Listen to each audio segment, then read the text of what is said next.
I have owned my Volkswagen GTI Mark 8 for over 2 years now and 19,000 miles, and today I'm going to go over the 5 most annoying things about this car. Now, I already did a 5 things I hate video about this car, things that I hate, and then I already did a 5 things I love about my GTI. However, today I decided why not do a video about the 5 things I find most annoying about this car. These are not things that I love or hate, I just find these annoying in my day-to-day life. So this is Shep's Garage, and I hope you guys do enjoy this video. The first time seeing my face on your screen, don't forget to please click that subscribe button down below for more awesome Mark 8 GTI content and other car content on this channel. I'm trying to become a full-time YouTuber, and I cannot do it without your guys' support. You guys have been crushing the channel lately with support, and I can't just say anymore, but thank you so much for all that support. Anyways, let's get on to the car. Just to let you guys know, this list is not in any particular order. These are all things that all 5 things are mainly just things that I find annoying. And we're gonna start off with not the car, but the key fob. When I got my GTI 2 years ago, Volkswagen redesigned the key fob, and you know, it looks very nice. When I first got it and held it in my hand, I was like, wow, this is a really nice key fob. You know, I'm so used to the normal, like, you know, Bugatti, Audi, Jetta type key fob. I'll put a picture up on the screen. You know, it's the normal Volkswagen key fob, and it's what the, you know, Mark 7 and Jettas had for many years. And you know, this key fob on the surface, it looks all right. Now, you do have a couple of buttons on it. Now, let me just show you what these are. So obviously you have the simple buttons. You have the unlock button, you have the lock button, and then you have this button which doesn't do anything. It says the trunk release, but I don't know if this button like is meant to do anything. It's supposed to unlock the trunk only, but you know, when I press it, all it does, the lights blink, so that's kind of strange. But anyways, then you have the panic button, which I will not press because I'm in my neighborhood right now. But this button is just like all the other buttons. So as you can see, like these buttons, they're not actually buttons. They're kind of like, you know, haptic type feeling of buttons. So they don't look like buttons, but when you press them,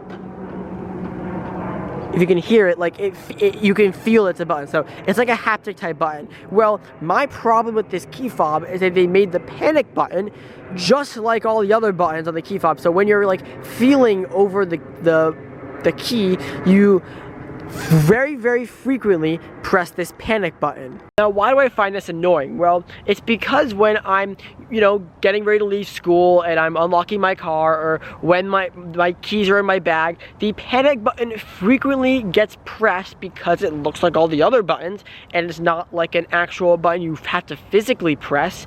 It constantly goes off when I'm by my car.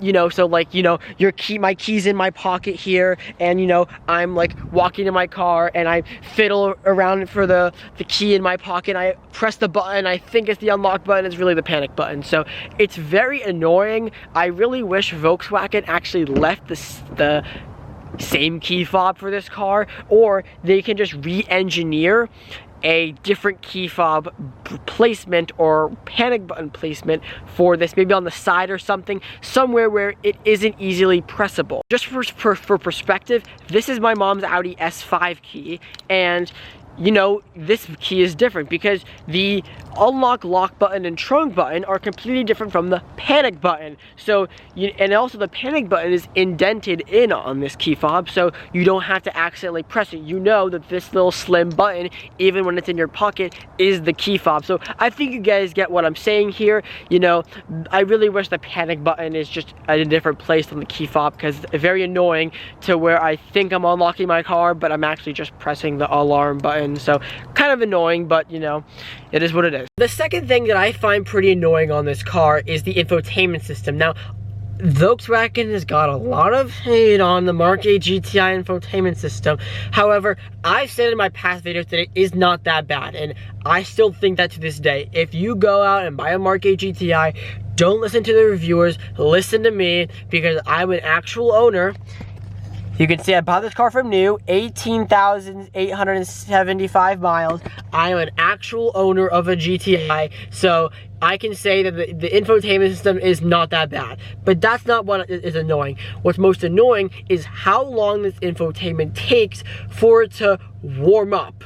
Now, I just started my car. My car's been running for a few minutes, but you guys can kind of get the idea that this infotainment system, you know, right now it's working fine, but I don't have a clip of it, unfortunately, of it being very slow and laggy. But on a cold winter morning when you're wanting to start your car and turn on the heat because it's so cold outside, you can't do that because your infotainment system has to slowly warm up. And I find in my past experience, it takes about 5 to 7 minutes for this infotainment system to be perfectly responsive like the way it is now. Perfectly responsive to the touch. Everything works as it should, and even now, like, not everything, it's actually, no, it's pretty good right now. But as you can see, everything is responding to the touch like how it should.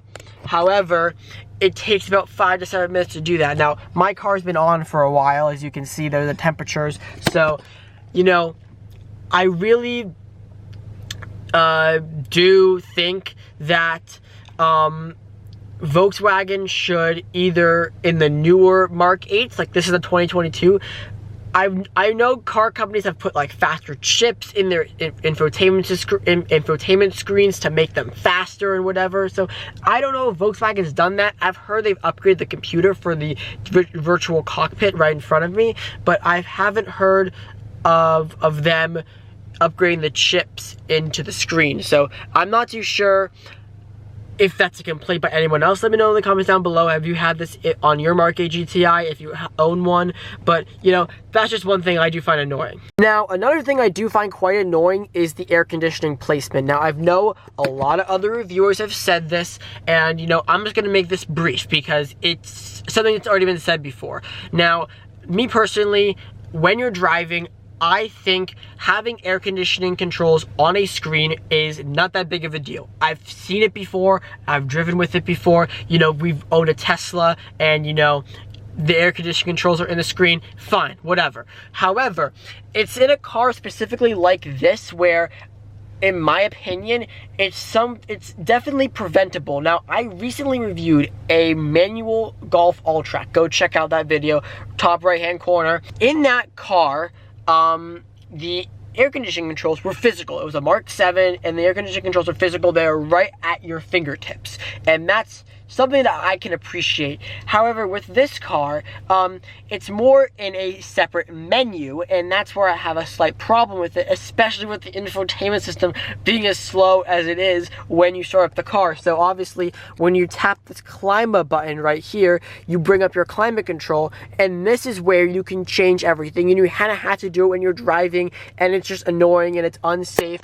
You know, I have no problem with air conditioning being a screen, but just make more options readily available. Volkswagen could have easily implemented a system where, you know, half of the screen could be automatically sectioned off for climate control. I know you can like make your own screens over here for your heated seats and ventilated seats and stuff, but there is not an option to do that for just normal climate control to direct the air. I know you can change the temperature right here, but like, you know, make a shortcut to like automatically direct the air in a certain way. You know, just a suggestion, Volkswagen. I know they're probably not going to do anything, but, you know, that's another thing I don't like. Now, another thing I do find annoying on this car is how long it takes for the engine to warm up. Now, for whatever reason, I don't know if it's because it's a turbocharged engine, or I don't know what it is, but you guys let me know in the comment section down below, because you guys will probably know more than I do. But when I start my car in the morning, obviously the engine is cold, so I don't obviously just drive off right away, because, you know, that, you know, what I've heard, at least, is it decreases the life of the engine. So instead, I wait until it goes down below 1,000 RPMs. It usually sits right about there, and I wait till it goes about under 1,000 RPMs, like it is like right now, and then I drive off. However, it takes forever to warm up. I personally have seen it for right around 2 to 3 minutes for this car to warm up, versus, you know, my mom's Audi S5 Coupe, for example. She just got it, has like 1,000 miles on it, and you know, it's a great car and all. And the reason why I'm saying the mileage and everything is because that I kind of want you guys to understand that it's not a brand new car anymore. It has 1,000 miles on it, you know, she's driven it. So when I go in to start that car, cold start, you know, same type of thing, it takes like what, 15 to 20, 30 seconds at most for it to warm up, and then I can leave. So I'm not going to just drive this car cold. I'm never going to, and I haven't done it ever since I got it. But, you know, I just find it annoying how long this car takes to warm up. You know, it is what it is. I did buy a GTI at the end of the day. I'm not gonna go and swap it with a different engine to fix this issue, but it's just annoying that how long this actually takes to warm up. Now, the final thing I find most annoying about this car is the paddle shifters. Now, for manual GTI owners, this isn't for you, I'm sorry, but for all DSG owners that have the paddles, this is for you, and I want to know if you have the same issue. Now, what's most annoying about the paddles is I find that they're not super accurate to the shifts. It usually takes a second or two, even when the transmission is warmed up. Now, granted, this does not happen all the time. Usually, when you get this car up and going, you know, the paddles are pretty accurate on the downshift and the upshift. Now, I do use the paddles a lot. I think it makes the car more fun. However, you know, when you start the car and when you start to drive off, and you know, when the transmission is at a suitable temperature, 100, 150 degrees, the paddles take a second for it to, you know, shift up or down. This is definitely something I've noticed after the 18,000 miles I've driven this car, because, you know, I just kind of wish that they were, you know, instant, kind of like a manual car where, you know, when you downshift, the downshift just instant. So that's just something that does annoy me a little bit. Granted, it does not happen all the time, it's only sometimes. This is a bonus one, not with all Mark A GTIs, but this is just with my GTI, and that is my front plate. I have gotten tons of comments asking me why the hell do I have a front plate, but more specifically, why did I let the dealer drill in my front plate? And you know what, I get this comment all the time, and I'm done, you know, responding to it, because I am pissed about it too.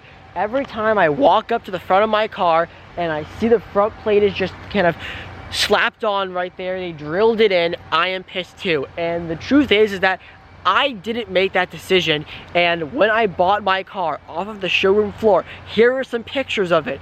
You can see that the plate was already drilled in. Now, unfortunately, the Volkswagen dealership that I got this from does not have an enthusiast customer base. They don't have, you know, enthusiasts that go and buy VWs. They're more just like normal people that go out and buy VWs.